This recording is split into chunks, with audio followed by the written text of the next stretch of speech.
अस्सलाम वालेकुम। आपने सुना होगा कि जब जल जाए तो बरनौल लगाओ, कट जाए तो बरनौल लगाओ। कोई भी तकलीफ हो, कोई भी क्रैक पड़ जाए, कहीं पर भी ज़रा सी जलन महसूस हो, जल्दी से आप बरनौल लगाएं। एक दवाई है जो कि जले को ठीक करने का काम करती है। उस दवाई की स्पेन में बहुत अच्छा ज़रूरत है, क्योंकि स्पेन में बैठे जो खून सफ़ेद बेटा जी हैं ना, मुन्नस लाई, उनको बैठे बिठाए नवाज शरीफ की पाकिस्तान में बरियत। नवाज शरीफ जो कि ताहयात कायद हैं और उनका मुन्नस लाही और उनके अब्बा जी की पार्टी से दूर दूर तक कोई ताल्लुक़ नहीं। नवाज शरीफ का मुन्नस लाही और उनके अब्बा जी की सियासत से दूर दूर तक कोई ताल्लुक़ नहीं, कोई लेना देना ही नहीं है। पर फिर भी स्पेन में बैठ करके उनको लुच फ्राई करनी है।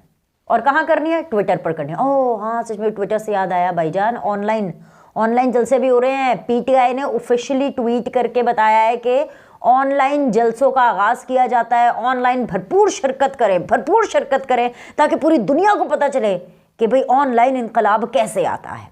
तो जी आप ऑनलाइन जलसों में शिरकत कर ले। मैं तो ये कहूँगी ज़रा करके तो देखो, तो फिर साढ़े नाल एक्सपीरियंस शेयर करना कि आपका कैसा एक्सपीरियंस था।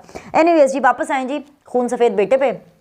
फरमा रहे हैं कि लाडले मियाँ नवाज शरीफ को बरी कर दिया गया है, इंसाफ सिर्फ नवाज शरीफ के लिए। फिर कहते हैं कि लाडला ना कहो, चलें हम लाडला कहना बंद कर देते हैं। आप इमरान खान को टैग करके, उन्होंने आगे पीएम लिखा है इमरान खान के आगे, आप इमरान खान पीटीआई पीएम का ट्रायल लाइव टीवी पर दिखाएं। सबसे पहले तो मैं आपको बता दूं मुन्नस लाई साहब के लाडला पता किसे कहते हैं?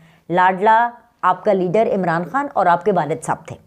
लाडले वो लोग होते हैं जो कि इस्टेब्लिशमेंट की बैसाखियों पर अपनी पूरी ज़िंदगी और अपनी पूरी सियासत वक्फ कर देते हैं। जैसे आपके अब्बा जी ने की, फिर आपके लीडर इमरान खान ने की, और फिर उससे पहले एक और भी है ना, वो गेट नंबर 4 की पैदावार, जो बार बार बड़े शौक से कहते हैं, मुझे कोई ख्वाब में आके तो नहीं बता के गया, शेख रशीद साहब जो बार बार कहते रहते हैं मैं गेट नंबर 4 की पैदावार, मैं गेट नंबर 4 की पैदावार। तो भाई ये लोग होते हैं लाडले। नवाज शरीफ को 7 साल के बाद इंसाफ मिल रहा है, डिस्क्वालीफाई होने के बाद। इतना टाइम 2018 के इलेक्शन में उन्होंने पार्टिसिपेट नहीं किया। आपका लीडर 7 साल इंतजार कर लेगा? चले 5 साल तो कर ले इंतजार, थोड़ा सा तो इंतजार करो। सोने हो, थोड़ा ज्यादा सब्र रखो। अभी तो एक्सेलरेटर पे पाँव ही नहीं रखा। अभी तो आपकी फरमाइशी प्रोग्राम चल रहे हैं, अभी तो आपके जबरदस्त किस्म की जेलें कट रही हैं, जिम शिम, ये साइकिल, ये देसी मुर्गियां, ये देसी घी के खाने, और ये बैठ के तुड़वा करके जेल आपने बड़ी कीमी है। और ये आपकी फरमाइशें चल रही हैं, वकीलों से बातें, वकीलों से मुलाकातें, ख़ानदान वालों से मुलाकातें, और फिर जो आप वहाँ पर बयान दागते हैं ठक करके ट्विटर के ऊपर जो है वो आ जाता है। अभी तो आप लोगों को तत्ती हवाएं लगी नहीं हैं, और आप तो अभी ठंडे माहौल से ही नहीं बाहर निकले। मुन्नस लाई साहब, आपकी पूरी सियासत जो लाडलापन की सियासत है, आपको जेब नहीं देता कि आप इस बारे में किसी और को ये तासुर दें कि जी अगला लाडला और आप लाडले नहीं है। लाडले तो आप हैं। क्या नवाज शरीफ ने जिम वाली जेल काटी थी? क्या नवाज शरीफ को एक्सरसाइज वाली साइकिल मिली थी जेल में? क्या नवाज शरीफ को देसी मुर्गी मिली थी? क्या नवाज शरीफ को देसी घी के पके हुए खाने मिल रहे थे? ऐसा कुछ नहीं मिल रहा था।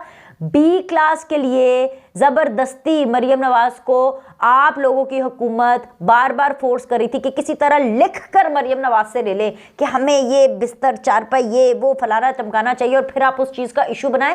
लेकिन मरियम ने लिख करके आपको क्या दिया था? ठेंगा कि जाएं जी मुझे कुछ नहीं चाहिए, मैं एक आम सादा जेल काटूंगी। जितनी सहूलियात इमरान खान साहब को, आपके लीडर को मुन्नस लाई साहब जेल में मिली हैं, उससे ज़्यादा सहूलियात कभी किसी को नहीं मिली। तो लाडला कौन? बूझो तो जाने, वो आपको पता है, और वो है इमरान खान। तो आप ये टैग किसी और को ना दें, हम आपको देने नहीं देंगे, हम आपको बिल्कुल नहीं देने देंगे। अगर नवाज शरीफ लाडले होते और अगर आपका ये ताना ठीक होता तो इंसाफ मिलने में, बरियत मिलने में इतना टाइम ना लगता। लाडला वो होता है कि जो फ़ोन करे उस टाइम के आर्मी चीफ को और उनको पैगाम पहुंचाए जनरल बाजवा साहब को कि हैं आपने तो कहा था नवाज शरीफ नहीं आएगा, नवाज शरीफ तो वापस आ गए इलेक्शन से पहले, तो अब बताएं जी फिर क्या करना है। तो जनरल बाजवा ने इसका जवाब दिया बकौल ओन चौधरी साहब के। ओन चौधरी को उन्होंने जवाब दिया इमरान खान से कि आप इलेक्शन की तैयारी करें, हम नवाज शरीफ को संभाल लेंगे। आप तो ट्वीट करने के काबिल भी नहीं है मुन्नस लाई साहब, क्योंकि आपका लीडर तो नवाज शरीफ से मुकाबला करने के काबिल नहीं था। आपने तो फौज को आगे कर दिया था कि आपके हिस्से की लड़ाई फौज लड़े नवाज शरीफ से, क्योंकि आपके बस की बात नहीं थी। बिल्कुल वैसे मुन्नस लाई जैसे आपके बस की बात नहीं है कि आप कोई बात कर सके, आप चू तक कर सकें, आप आकर के पाकिस्तान में अपने घर पर रह सकें, आप आकर के पाकिस्तान में अपने अब्बा जी को देख सकें, क्योंकि आपको पता है कि जब आप पाकिस्तान आएंगे तो आपके साथ क्या होगा, क्योंकि आपने तो माशाल्लाह कारनामे ही ऐसे किए हैं। भाई मैं रोज़ सोचती हूँ कि मैंने ये 2-3 लोग हैं जिनके ऊपर मैंने बात नहीं करनी, जैसे शहबाज गिल, जैसे शेख रशीद, जैसे अब ये मुन्नस लाई उनमें शामिल हैं, लेकिन क्या करें, मतलब कारनामा ही माशाल्लाह माशाल्लाह सुभान अल्लाह, रौनकें ऐसी लगाई हुई हैं, ऑनलाइन रौनकें, सोशल मीडिया पर ऐसी रौनकें लगाई हुई कि हमें बात करनी पड़ती है। फिर अगर हम बात नहीं करेंगे तो फिर मिसिंग भी तो होती है ना। अब आपको इस प्लेटफॉर्म के ऊपर अपडेट तो करना है कि who is doing what and what is happening and where is happening and what's happening in the world and what's happening on the social media. तो भाई सबसे ज़्यादा जो हैपनिंग है वो आजकल इन्हीं साहब की चल रही है। तो इनको चाहिए बरनौल जल गया है, जलने का इनको बहुत ज़्यादा जलन महसूस हो रही है और इसलिए जलने की बहुत ज़्यादा तकलीफ़ हो रही है, क्योंकि नवाज शरीफ है ना। फिर नवाज शरीफ का मुकाबला करना तो आसान नहीं है, मतलब एटलीस्ट ये तो यही साबित कर रहे हैं कि नवाज शरीफ का मुकाबला करना आसान नहीं है। क्यों, अगर नवाज शरीफ जेल में रह करके, मरियम नवाज जेल में रह करके 2018 का इंतखाब हो सकता है और फिर भी RTS बैठ करके भी आप और आपका लीडर नहीं जीत सकते, तो इसमें हम क्या करें भाई, इसमें नवाज शरीफ क्या करे, ये तो आपके ऊपर क्वेश्चन आता है। एनीवेज जी, एक तरफ तो ये मामला है, दूसरी तरफ जी फड्डे चल रहे हैं सुप्रीम कोर्ट के अंदर, बड़े फड्डे चल रहे हैं। वो मैं एवं नहीं कहती थी कि होशियार खबरदार काजी आ रहा है, काजी आ रहा है, काजी आ रहा है, तो पुरानी बात हो गई। आ गए हैं, जमकर बैठ गए हैं और धराधर वो अपना काम कर रहे हैं। और सिर्फ अपना काम नहीं कर रहे, बल्कि वो जो ख़तबाजी, क्या उसे कहते हैं, चिट्ठी लिखने की जो रिवायत, मतलब काजी साहब भी पिछले अपने टेन्योर में जब चीफ जस्टिस उमर अता बंदयाल साहब थे तो काजी साहब भी ऐसे ख़त लिखते थे। ख़त लिखने में कोई बुराई नहीं है, लेकिन ये जो चिरतबाजी से जो ख़तबाजी का सिलसिला शुरू होता है ना, कि ज़रा मैं चिट्ठी लिखूं और फिर लिख करके मैं अगले को कहूं और फिर अगला जवाब भी तो फिर लिखे हुए देगा। और फिर अगर आप चीफ जस्टिस ऑफ पाकिस्तान को लिख रहे हैं, राइट, तो उसका जवाब तो आना है। भाई कोई 18 नवंबर का कोई लेटर का जवाब है, वो ऑफकोर्स वेबसाइट पर आ गया है। तो ख़त का जवाब तो एक तरफ, उसके अंदर जो एक इम्पॉर्टेंट चीज़ है जो कि काजी साहब ने बड़ी ज़बरदस्त की है कि काजी साहब ने सिर्फ अपना खड़ाकी नहीं दिखा रहे हैं, वो धराधर केसेस ही नहीं सुन रहे हैं।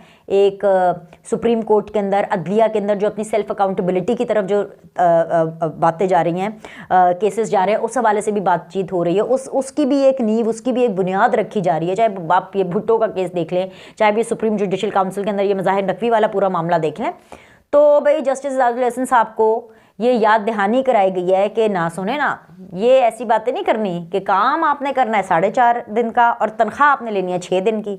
काम आधा और तनख्वाह पूरी, ऐसे नहीं चलेगा भाई, ऐसे नहीं ये फिल्म चलेगी। फिल्म अगर आप चलानी है तो आप पूरे दिन काम करें और फिर आपको पूरी सैलरी मिलेगी। प्लस उन्होंने ये भी कहा कि भाई आपको इंटरकॉम पर रब्ता किया, किसी ने नहीं उठाया, we got back to your office, आपके ऑफिस से हमें पता चला आप तो जुमे कोई चल बाबू चल अपने घर चल हैं, आप तो लाहौर की तरफ निकल गए थे, तो आपको 6 दिन काम करना चाहिए। और दूसरी बात है, ये ख़तबाजी क्या होती है, आप मेरे दरवाजे पर है, मेरे कमरे के दरवाजे खुले हैं, मेरे दरवाजे खुले हैं, फ़ोन लाइंस हैं, and there are so many ways of communicating.